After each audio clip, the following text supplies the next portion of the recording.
Hi guys, ಹೇಗಿದ್ದೀರಾ? ಎಲ್ಲರೂ ಚೆನ್ನಾಗಿದ್ದೀರಾ? Welcome back to my YouTube channel.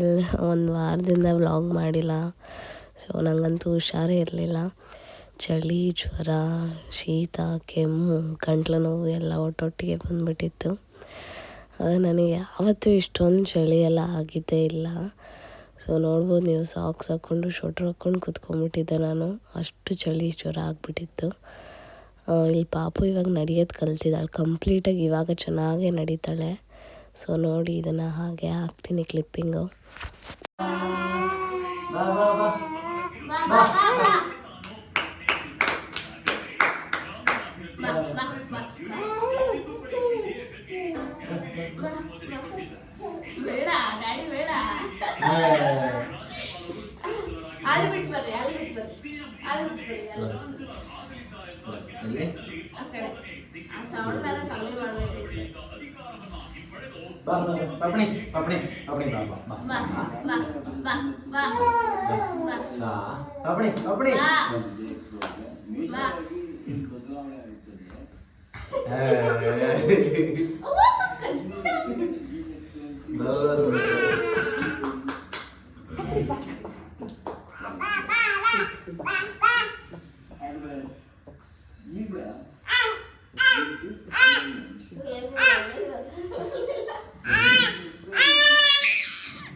So ಇಲ್ಲಿ ನಾನು ಟೂಟ್ಸ್ ಆ್ಯಂಡ್ ಮಾಮ್ಸ್ ಅವ್ರ ಕಡೆಯಿಂದ ಪಾಪುಗೆ ರಾಗಿ ಸರಿ ಮತ್ತು ಬಿಸ್ಕೆಟ್ಸ್ನ ತರಿಸಿದ್ದೀನಿ. ಇದು ಯಾವುದೇ ರೀತಿ ಕೊಲ್ಯಾಬ್ರೇಷನ್ ಅಂತೂ ಅಲ್ಲ. ಸೊ ನಾನು ನಿಮಗೆ ಲಾಸ್ಟ್ ವ್ಲಾಗಲ್ಲಿ ಹೇಳ್ತಿದ್ನಲ್ಲ, ಪಾಪುಗೆ ಈ ಥರ ತರಿಸ್ಬೇಕು ಅಂದ್ಕೊತಾ ಇದ್ದೀನಿ ಅಂತ. ಸೊ ಆರ್ಡರ್ ಮಾಡಿದ್ದೆ. ಸೊ ಒಂದು ರಾಗಿ ಸರಿ ಮಾಡಿದ್ದೀನಿ. ಇದರಲ್ಲಿ ಮೊಳಕೆ ಕಟ್ಟಿದ್ದು ಎಲ್ಲ ಥರ ಕಾಳುಗಳು, ಬೇಳೆಗಳು ಮತ್ತು ವಿತ್ ಡ್ರೈ ಫ್ರೂಟ್ಸ್ ಇದೆ ಅಂತ ತರಿಸಿದ್ದೀನಿ. ಅದು ಸ್ವಲ್ಪ ತರಿಸಿದ್ದೀನಿ, ತಿನ್ನಲ್ಲ ಇವಳು. ಬಟ್ ತಿನ್ನಿಸ್ಬೇಕು, ಏನು ಮಾಡೋಕ್ಕಲ್ಲ, ವೆಯ್ಟ್ ಗೇನ್ ಆಗಬೇಕಂದ್ರೆ. ಅದಕ್ಕೆ ಫೋರ್ಸ್ಫುಲಿ ತಿನ್ನಿಸೋಣ ಅಂತ ತರಿಸಿದ್ದೀನಿ. ಸುಮಾರಷ್ಟು ಜನ ನೋಡಿರ್ತೀರ ನೀವು ಇನ್ಸ್ಟಾಗ್ರಾಮಲ್ಲಿ ಅವರನ್ನು. ಸೊ ನೋಡಿ, ನಾನು ಬಿಲ್ಲು ಕೂಡ ತೋರಿಸ್ತಾ ಇದ್ದೀನಿ ನಿಮಗೆ. ಸೊ ನಾನೇ ದುಡ್ಡು ಕೊಟ್ಟು ತೊಗೊಂಡಿರೋದು, ಒಂದು ಕೊಲಾಬ್ರೇಷನ್ ಅಂತ ಅಂದ್ಕೋಬೇಡಿ. ನನಗೆ ಇದೆರಡು ಸೇರಿ ಒಂದು 600 ರೂಪಾಯಿನೋ ಆಯಿತು, ವಿತ್ ಶಿಪ್ಪಿಂಗ್ ಎಲ್ಲ ಸೇರಿ ಅನಿಸುತ್ತೆ. ಸೊ ನಾನು ಕ್ಯಾಶ್ ಆನ್ ಡೆಲಿವರಿನೇ ತೊಗೊಂಡಿದ್ದೆ. ಸೊ ನೋಡಿ, ಇವರು ಒಳ್ಳೆ ಟ್ರಸ್ಟೆಡ್ ಇದ್ದಾರೆ ಇವರು. ಮಕ್ಕಳು ಪ್ರಾಡಕ್ಟ್ಸ್ ತೊಗೋಬೇಕು ಅಂದರೆ ತುಂಬ ವಿಚಾರಿಸ್ಬೇಕು, ಯಾಕೆಂದರೆ ಸುಮ್ಮನೆ ಹಾಕಿರ್ತಾರೆ, ಅದರಲ್ಲಿ ಶುಗರ್ ಕಂಟೆಂಟ್ ಇರುತ್ತೆ, ಆ ಥರ ಎಲ್ಲ ನಮಗೆ ನೆಗೆಟಿವ್ ಥಾಟ್ ಬರೋದು ಸಹಜ. ಬಟ್ ಇವ್ರಿಗೆ ತುಂಬ ಚೆನ್ನಾಗಿದೆ ರಿವ್ಯೂ. ನೀವು ತುಂಬ ಜನ ನನಗೆ ಹೇಳಿದ್ರಿ ಚೆನ್ನಾಗಿದೆ, ನಾವು ಯೂಸ್ ಮಾಡ್ತಿದ್ದೀವಿ ಅಂತ. ಸೊ ಅದೊಂದೇ ಕಾರಣಕ್ಕೆ ತರಿಸಿದ್ದೀನಿ. ರಾಗಿ ಸರಿ ನಾನು ಮಾಡಿಲ್ಲ ಇನ್ನು, ಮಾಡಿದಾಗ ತೋರಿಸ್ತೀನಿ. ಬಿಸ್ಕೆಟು ಇದು ಸ್ವಲ್ಪ ಗಟ್ಟಿ ಇದೆ. 1 ಇಯರ್ ಪ್ಲಸ್ಗೆ ಕೊಡೋದು ಇದು. ಪಾಪು ಇನ್ನೇನು 1 ವರ್ಷ ಆಯ್ತಲ್ಲ ಅಂತ ತರಿಸಿದೆ. ಬಟ್ ತುಂಬ ಗಟ್ಟಿ ಇದೆ, ಅವರಿಗೆ ಕಟ್ಕೊಂಡು ತಿನ್ನೋಕ್ಕೆ ಸ್ವಲ್ಪ ಕಷ್ಟ ಆಗುತ್ತೆ. ಸೊ 1.5-2 ವರ್ಷದ ಮಕ್ಕಳಿಗೆ ಕೊಡ್ಬೋದು. ಸೊ ನನ್ನ ವಾಯ್ಸ್ ಒಂಚೂರು ಹೋಗ್ಬಿಟ್ಟಿದೆ, ಇವಾಗ ಒಂಚೂರು ಬರ್ತಾಯಿದೆ, ಅಡ್ಜಸ್ಟ್ ಮಾಡ್ಕೊಳ್ಳಿ. ಸೊ ಇಲ್ಲಿ ಅಮ್ಮನ ಮನೆಗೆ ಹೋಗಿದ್ವಿ ಸಂಜೆ. ಆವಾಗ ನಮ್ಮಮ್ಮ ಎಲ್ಲ ಆಲ್ಬಮ್ ತೋರಿಸ್ತಾಯಿದ್ರು ಪಾಪುಗೆ. ಇದನ್ನು ನಿಮ್ಮಮ್ಮ ಹೆಂಗಿದ್ವು ನೋಡೋವಾಗ ಅಂತ ಎಲ್ಲ ನಂದು ಚೈಲ್ಡ್ಹುಡ್ ಡೇಸ್ದು ಮಾಡಿ ಇದು. ಸೊ ನಮ್ಮಮ್ಮ ನನ್ನ ಬರ್ತ್ಡೇ ಫಸ್ಟ್ ಇಯರಿಂದ ಅರೌಂಡ್ 7th ಸ್ಟ್ಯಾಂಡರ್ಡ್ ತನಕ ತುಂಬ ಗ್ರ್ಯಾಂಡಾಗಿ ಮಾಡಿದ್ದು. ಅಯ್ಯೋ, ಎಲ್ಲ ಮನೆ ಮುಂದೆ ಎಲ್ಲ ಶಾಮಿನ ಹಾಕಿ ಚಪ್ಪರ ಹಾಕಿ ಆ ಥರ ಮಾಡ್ತಾಯಿದ್ರು, ತುಂಬ ಗ್ರ್ಯಾಂಡಾಗಿ. ಯಾಕೆಂದರೆ ನಾನು ಸ್ವಲ್ಪ ಲೇಟಾಗಿ ಹುಟ್ಟಿದ್ದು. ನಮ್ಮ ಅಪ್ಪ ಅಮ್ಮಗೆ ಮದುವೆ ಆಗಿ ಒಂದು 9-10 ವರ್ಷಕ್ಕೆ ಹುಟ್ಟಿದ್ದು. ಸೊ ಗ್ರ್ಯಾಂಡಾಗಿ ಮಾಡ್ತಿದ್ರು. ಪ್ರತಿ ವರ್ಷವೂ ಒಂದೊಂದು ಆಲ್ಬಮ್ ಆಗ್ತಾಯಿತ್ತು ನಂದು ಬರ್ತಡೇದು. ಸೊ ಇದು ನಂದು 5th ಇಯರ್ ಬರ್ತಡೇದು ಯಾವುದೋ ಅನಿಸುತ್ತೆ ಕೇಕು. ಸೊ ಹಂಗೆ ನೋಡ್ತಾ ಇದ್ವಿ, ನಿಮ್ಮ ಹತ್ರನೂ ಶೇರ್ ಮಾಡಿಕೊಂಡೆ. ಇದು ನಾನು ತುಂಬ ಚಿಕ್ಕವಳಿದ್ದಾಗ ತೆಗ್ದಿದ್ದು ಫೋಟೋ. ಇದು ಕಿತ್ತೂರಾಣಿ ಚೆನ್ನಮ್ಮಂದು ಇದು ಹಾಕಿದ್ವಿ, ಆವಾಗ ತೆಗ್ದಿರೋದು. ಫ್ಯಾನ್ಸಿ ಡ್ರೆಸ್ ಕಾಂಪಿಟೇಷನ್ ಇತ್ತು ಆವಾಗ. ಸೊ ಆಮೇಲೆ ಮನೆಗೆ ಬಂದಮೇಲೆ ಬೆಳಗ್ಗೆ ವ್ಲಾಗ್ ಇದು. ಬೆಳಗ್ಗೆ ಟಿಫನ್ನು ಅಲ್ಲ, ಅವಳು ಮಲ್ಕೊಂಡು ಎದ್ದೇಳ್ತಾಳೆ ಒಂದು 11:30-12 ಗಂಟೆಗೆ. ಅಂಥ ಟೈಮಲ್ಲಿ ನಾನು ಏನು ಮಾಡ್ತೀನಿ, ಒಂದು ಎಗ್ನ ಬೇಯಿಸಿ ಬರೀ ಎಗ್ ವೈಟ್ನ ಕೊಡ್ತಾಯಿದ್ದೀನಿ. ಎಗ್ ಎಲ್ಲೋ 1.5-2 ವರ್ಷಕ್ಕೆ ಕೊಡೋಣ ಅಂತ ಅಂದ್ಕೊಂಡಿದ್ದೀನಿ. ಸೊ ಬೇಯಿಸ್ಬಿಟ್ಟು ಒಂಚೂರು ಅದನ್ನು ಸಣ್ಣದಾಗಿ ಹೆಚ್ಚಿ ಚೂರು ಸಾಲ್ಟು ಚೂರು ಪೆಪ್ಪರ್ನ ಹಾಕಿ ಮಿಕ್ಸ್ ಮಾಡಿ ಕೊಟ್ಟಿದ್ದೀನಿ. ಸೊ ತಿಂತಾಳೆ, ಒಂದೊಂದೇ ಎತ್ಕೊಂಡು ತಿಂತಾಳೆ ಅವಳೇ. ನಾನು ತಿನ್ನಿಸ್ತೀನಿ, ನಾನು ತಿನ್ನೋದಕ್ಕಿಂತ ಅವಳೇ ಜಾಸ್ತಿ ತಿಂತಾಳೆ. ಸೊ ಎಗ್ನ ಕೊಡೋಕ್ಕೆ ಸ್ಟಾರ್ಟ್ ಮಾಡಿ ಒಂದು 10 ಮಂತ್ಸ್ ಆದಮೇಲೆ ಕೊಡೋಕ್ಕೆ ಸ್ಟಾರ್ಟ್ ಮಾಡಿ. ಕೆಲವರು ಕೂದಲು ತೆಗ್ಸೋ ತನಕ ಕೊಡೋಲ್ಲ ಅಂತಾರೆ. ನಾವು ಕೂದಲು ತೆಗ್ಸಿದ್ಮೇಲೆ ಕೊಟ್ಟಿದ್ದು, ನಾನ್ ವೆಜ್ಜು ಇಲ್ಲ ಎಗ್ಗು ಏನಂತಿರೋ, ಸೊ ಅದನ್ನು ಕೊಟ್ಟಿದ್ದು. ಸೊ ತಿನ್ಕೋತಾಳೆ, ಚೆನ್ನಾಗಿ ತಿಂತಾಳೆ ಅವಳು ಎಗ್ಗು. ಆಮೇಲೆ ಸೊ ನೋಡಿ ಇಲ್ಲಿ ಯಾವ ರೀತಿ ಇದೆಲ್ಲ ಪೇರೆಂಟ್ಸ್ಗೂ ಅರ್ಥ ಆಗುತ್ತೆ. ಸೊ ಅವಳಿಲ್ಲಿ ಕಕ್ಕ ಮಾಡೋಕೆ ಹಂಗೆ ಮಾಡ್ತಾಯಿದ್ದಾಳೆ, ಹೆಂಗೆಂಗೋ ಮಾಡ್ತಾಳೆ, ನಿಂತ್ಕೋತಾಳೆ, ಏನೇನೋ ಮಾಡ್ತಾಳೆ. ನನಗೆ ಕಾಮಿಡಿ ಅನಿಸುತ್ತೆ. ಸೊ ಅವಳು ಡೈಲಿ ಮಾಡ್ತಾಳೆ, 1 ಟೈಮ್ ಪಾಟಿ ಮಾಡ್ತಾಳೆ. ಕೇಳ್ತಾ ಇರ್ತೀರ ನೀವು, ಪಾಪು ಡೈಲಿ ಮಾಡುತ್ತಾ ಅಳುತ್ತಾ ಮಾಡಬೇಕಾದ್ರೆ ಅಂತ. ಇಲ್ಲ ಅವಳು ಯಾಕೆ ಅಂದರೆ ಚೆನ್ನಾಗಿ ನೀರು ಕುಡಿಸ್ತೀವಿ ನಾವು, ಕುಡಿಸ್ತಾನೇ ಇರ್ತೀವಿ ನೀರನ್ನ. ಸೊ ಅವಳಿಗೆ ಯಾವತ್ತೂ ಅವಳು ಮಾಡಬೇಕಾದ್ರೆ ಅಳೋದಾಗಲಿ ಒಂಥರ ಗಟ್ಟಿ ಬಂದಿರೋದಾಗಲಿ ಆ ಥರ ಇಲ್ಲ, ಆರಾಮಾಗಿ ಮಾಡ್ಕೋತಾಳೆ. ಇನ್ನು ಬ್ರೆಸ್ಟ್ ಫೀಡಿಂಗ್ ಅವಳು ಇದ್ದಾಳಲ್ವ. ಸೊ ಬ್ರೆಸ್ಟ್ ಫೀಡ್ ಮಕ್ಕಳಿಗೆ ಅಷ್ಟೊಂದೇನು ಕಾನ್ಸ್ಟಿಪೇಷನ್ ಥರ ಆಗಲ್ಲ. ಸೊ ನಾವು ಊಟ ಎಲ್ಲ ಕೊಟ್ಟಾಗ ಚೆನ್ನಾಗಿ ನೀರು ಕುಡಿಸ್ಬೇಕಿಲ್ಲ ಅಂದರೆ ಪಾಪ ಅವಿಗೆ ಮಾಡೋಕ್ಕೆ ಭಾರಿ ಕಷ್ಟ ಆಗುತ್ತೆ.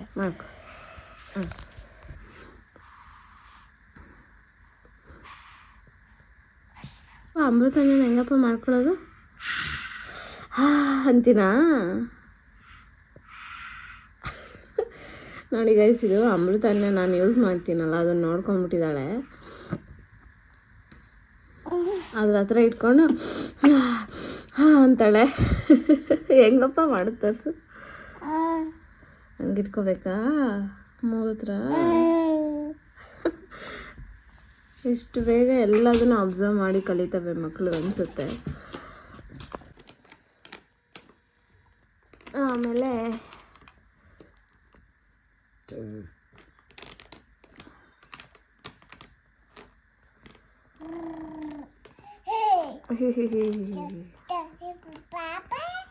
ಪಾಪನ ಅದು ಎಲ್ಲೈತೆ ಪಾಪ? ಪಾಪನ ಇದು ಪಾಪ?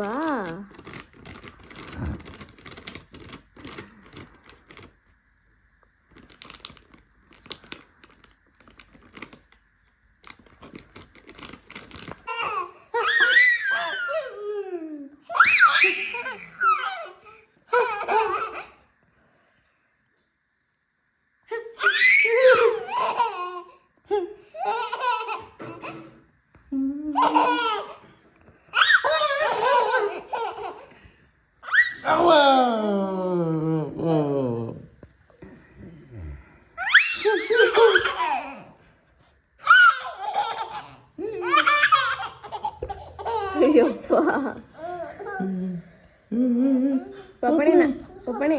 ಪಪ್ಪಣಿ ನಮಸ್ತೆ ಮಾಡು ಡ್ಯಾಡಿಗೆ. ನಮಸ್ತೆ ನಮಸ್ತೆ ನಮಸ್ತೆ.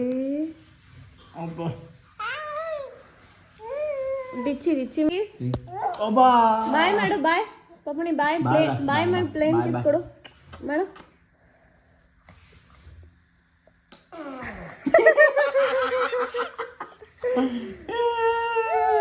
ಕಿಸ್ ಮಾಡಪ್ಪ, ಇಲ್ಲಿ ಕಿಸ್ ಮಾಡು ಸಾಕು. ಪ್ಲೇನ್ ಕಿಸ್ ಸಾಕು.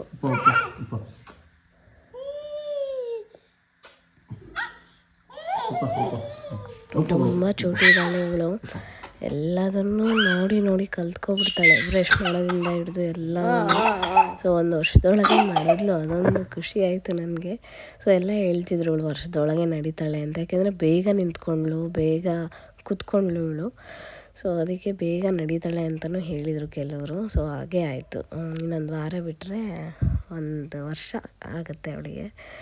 ಸೊ ನಮ್ಮಮ್ಮ ಕಾಶಿಯಿಂದ ತೊಗೊಂಬಂದಿದ್ದು ಕೆಲವೊಂದು ಓಪನೇ ಮಾಡಿರಲಿಲ್ಲ, ಕೆಲವ್ರಿಗೆ ಕೊಡೋಕ್ಕೆ ಮತ್ತು ಇದೆಲ್ಲ ತೊಗೊಂಬಂದಿದ್ರು.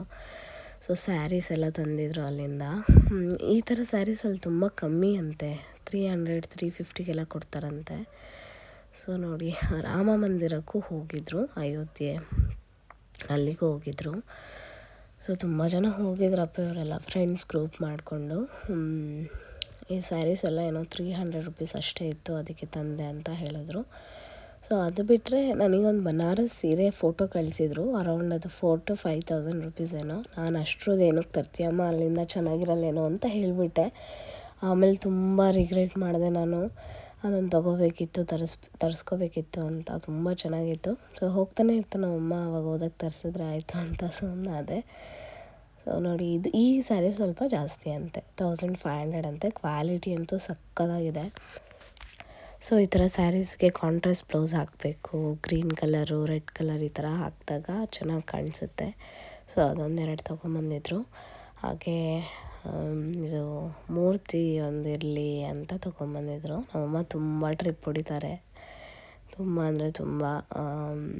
ವರ್ಷದಲ್ಲಿ ಒಂದು 3-4 ಪ್ಲೇಸಿಗಾದರೂ ಹೋಗಿ ಬರ್ತಾರೆ, ದೂರ ಅದೂ. ಸೊ ಕನ್ಯಾಕುಮಾರಿ ಅಂತೆ, ಆ ಕಡೆ ಈ ಕಡೆ ತಮಿಳ್ನಾಡು, ಈ ಥರ ಕಾಶಿ, ಅಯೋಧ್ಯೆ ಹೋಗ್ತಾನೆ ಇರ್ತಾರೆ. ಸೊ ಈ ಥರ ನೋಡಿ, ಈ ಥರ ಕಾಶಿ ದಾರನೂ ತೊಗೊಂಬಂದಿದ್ರು. ಪಾಪಗೊಂದು ಕಟ್ಟಿದ್ದೀನಿ. ಸೊ ಅವಳೇನು ಇಟ್ಕೊಳ್ಳಲ್ಲ. ಸೊ ಎಲ್ಲರಿಗೂ ಕೊಡೋಕ್ಕೆ ಅವರು ಇವ್ರಿಗೆ ಹೋಗಿರ್ತೀವಲ್ಲ, ಸೊ ಅಲ್ಲಿಂದ ಕೊಡೋಕ್ಕೆ ಏನಾದರೂ ಅಂತ ತಂದಿರ್ತಾರೆ. ಸೊ ಇದು ನಮ್ಮನೆ ಪಕ್ಕ ಆಂಜನೇಯ ದೇವಸ್ಥಾನಕ್ಕೆ ಕೊಡೋಕ್ಕೆ ಅಂತ ಎಲ್ಲ ತೊಗೊಂಬಂದಿದ್ರು ಕಾಶಿಯಿಂದ. ಅಲ್ಲೆಲ್ಲ ಸ್ವಲ್ಪ ಚೀಪಾಗಿ ಸಿಗುತ್ತೆ ಬಟ್ಟೆ, ಆಮೇಲೆ ಈ ಥರ ಐಟಮ್ಸ್ಗಳೆಲ್ಲ, ಅದಕ್ಕೋಸ್ಕರ. ಆಮೇಲೆ ಸಂಜೆ ನಾನು ಸ್ವಲ್ಪ ಹುಷಾರಾದೆ. ನಾನು ಇದು ಕಂಪ್ಲೀಟ್ 1 ವಾರದ ವ್ಲಾಗ್ ತೋರಿಸಿರೋದು. ಸೊ 1 ವಾರ ಹಾಕಿರಲಿಲ್ಲ ವ್ಲಾಗು, ನಿಮ್ಮೆಲ್ಲರಿಗೂ ಗೊತ್ತು. ಆಮೇಲೆ ಇಲ್ಲಿ ನಾವು BRPಗೆ ಬಂದ್ವಿ, ದೀಪ ಊರಿಗೆ ಬಂದ್ವಿ. ಇಲ್ಲಿ ಊರಲ್ಲಿ ದೀಪೋತ್ಸವ ಇತ್ತು, ತುಂಬ ಚೆನ್ನಾಗಿ ನಡೆಯುತ್ತೆ. ಬಾ, ನೀನೊಂದ್ಸಲ ನೋಡಿಲ್ಲಲ್ಲ, ಕರ್ಕೊಂಡು ಹೋಗ್ತೀನಿ. ನಾನು ತುಂಬ ವರ್ಷ ಆಯ್ತು ನೋಡಿ, ಹೋಗೋಣ ಅಂತ ದೀಪು ಹೇಳ್ತಾಯಿದ್ರು. ಸೊ ಆಯಿತು ಹೋಗೋಣ ಅಂತ ಬಂದ್ವಿ. ನಾನು ಒಂದ್ಸಲ ನೋಡಿಲ್ಲ ಇಲ್ಲಿ ದೇವಸ್ಥಾನ ಯಾವುದೂ, ಅದಕ್ಕೆ ಹೋಗಿದ್ವಿ. ದೀಪೋತ್ಸವ ಚೆನ್ನಾಗಿರುತ್ತೆ ಅಂತ. ನರಸಿಂಹಸ್ವಾಮಿ ದೇವಸ್ಥಾನ ಸಕ್ಕತ್ತಾಗಿ ಮಾಡಿದರು. ಡೆಕೋರೇಷನ್ ಎಲ್ಲ, ಹೂವಿನ ಅಲಂಕಾರ ಎಲ್ಲ ತುಂಬ ಚೆನ್ನಾಗಿ ಮಾಡಿದರು. ಅಲ್ಲಿ ಒಳಗೆ ಹೋಗೋಕ್ಕೂ ಜಾಗ ಇರಲಿಲ್ಲ, ಅಷ್ಟು ಜನ ಇದ್ದರು. ಅದಕ್ಕೆ ನಾವು ಹೊರಗಿಂದಲೇ ನಮಸ್ಕಾರ ಮಾಡಿಕೊಂಡು ಬಂದ್ವಿ. ಸೊ ಪಾಪು ಇಲ್ಲಿ ಏನೋ ತೊಗೊಂಡಿದ್ದಾಳೆ, ಇಲ್ಲಿ ಅದು ಇದು ಆಟ ಸಾಮಾನು ಮಾರ್ತಾಯಿದ್ರಲ್ವ, ಸೊ ಅದನ್ನು ನಮ್ಮ ಅಪ್ಪ ಕೊಡಿಸಿದ್ರು. ಇಲ್ಲಿ ಎಲ್ಲ ಥರದ್ದು ಪಟಾಕಿ ಹೊಡಿತಾರಂತೆ, ಚೆನ್ನಾಗಿರುತ್ತೆ, ಅದಕ್ಕೆ ಕರ್ಕೊಂಡೋಗಿದ್ರು. ನನಗೂ ಈ ಹುಷಾರಿಲ್ಲದೆ ಯಪ್ಪ ಮನೆಯಲ್ಲೇ ಹೆಂಗೆ ಆಗ್ಬಿಟ್ಟಿತ್ತಂದರೆ ಮನೆಯಲ್ಲೇ ಇದ್ದೆ ನಾನು. ಸೊ ಚಳಿ ಅಂದರೆ ಚಳಿ, ಜ್ವರ, ಫುಲ್ಲು ಬೆಚ್ಚಗೆ ಹಚ್ಕೊಂಡು ಮಲ್ಕೊಂಡ್ರೆ ಜ್ವರ ಜಾಸ್ತಿ ಆಗಿಬಿಡೋದು.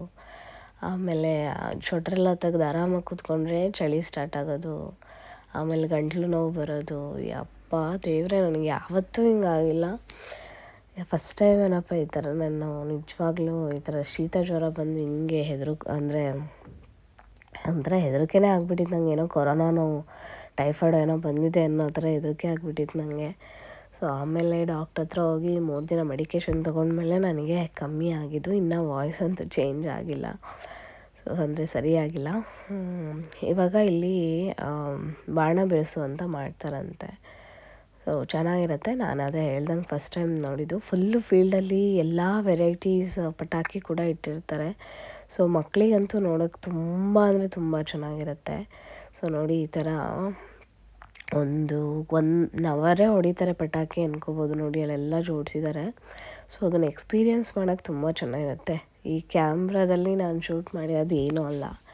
ಸೊ ಅಲ್ಲಿ ಆ ಲೈಟಿಂಗ್ಸು, ಆಮೇಲೆ ಆ ದೇವಸ್ಥಾನದಲ್ಲಿ ಸೌಂಡ್ ಬರ್ತಾ ಇರುತ್ತೆ, ಪ್ರಸಾದ ಕೊಡ್ತಾ ಇರ್ತಾರೆ, ಚೆನ್ನಾಗಿರುತ್ತೆ ಅಂತ ಅನ್ನಿಸ್ತು ನನಗೂ. ಸೊ ಅಲ್ಲೆಲ್ಲ ಈ ಥರ ನೋಡಿಕೊಂಡು ನಾನು, ದೀಪು, ಅಮ್ಮ ಎಲ್ಲ ಹೋಗಿದ್ವಿ. ಮುಗಿಸ್ಕೊಂಡು ನಾವು ಮನೆಗೆ ಬಂದ್ವಿ. ಸೊ ಇಷ್ಟೇ ಗೈಸ್ ಇವತ್ತಿನ ವ್ಲಾಗು. ಮತ್ತು ನಿಮಗೆ ಇನ್ನೊಂದು ವ್ಲಾಗಲ್ಲಿ ನಾನು ಸಿಗ್ತೀನಿ, ಆಯಿತಾ? ಸೊ ಏನಾದರೂ ಡೌಟ್ ಇದ್ದರೆ ನನಗೆ ಕಮೆಂಟ್ ಸೆಕ್ಷನಲ್ಲಿ ಕೇಳಿ, ನಾನು ನಿಮಗೆ ಅಲ್ಲಿ ಆನ್ಸರ್ ಮಾಡ್ತೀನಿ. ಸೊ ನೋಡಿ, ಪಾಪು ಬಂದಿದ ತಕ್ಷಣ ಮನೆಗೆ ಈ ಥರ ಆಲ್ಮೋಸ್ಟ್ ನಾವು ಬರೋಷ್ಟೊತ್ತಿಗೆ 10 ಗಂಟೆ ಆಗಿಬಿಟ್ಟಿತ್ತು. ಕಾರಲ್ಲೇ ಮಲ್ಕೊಂಡಿದ್ಲು. ಸಾಕ್ಸ್ ಹಾಕಿ, ಪ್ಯಾಂಟ್ ಹಾಕಿ, ಅವಳಿಗೆ ಶೋಟ್ರೆಲ್ಲ ಹಾಕಿ ಮಲಗಿಸ್ತೀನಿ. ಯಾಕೆಂದರೆ ಬೆಡ್ಶೀಟ್ ಹೊಚ್ಕೊಳ್ಳಲ್ಲ ಅಲ್ವಾ. ಸೊ ಸಿಕ್ಕಾಪಟ್ಟೆ ಚಳಿ ಇದೆ, ಅದಕ್ಕೆ ಫುಲ್ ಪ್ಯಾಕ್ ಮಾಡಿ ಮಲಗಿಸ್ಬಿಡ್ತೀನಿ. ಸೊ ಅಷ್ಟೇ ಗೈಸ್. ಮತ್ತು ಇನ್ನೊಂದು ವ್ಲಾಗಲ್ಲಿ ನಾನು ನಿಮಗೆ ಸಿಗ್ತೀನಿ. ಬಾಯ್ ಬಾಯ್.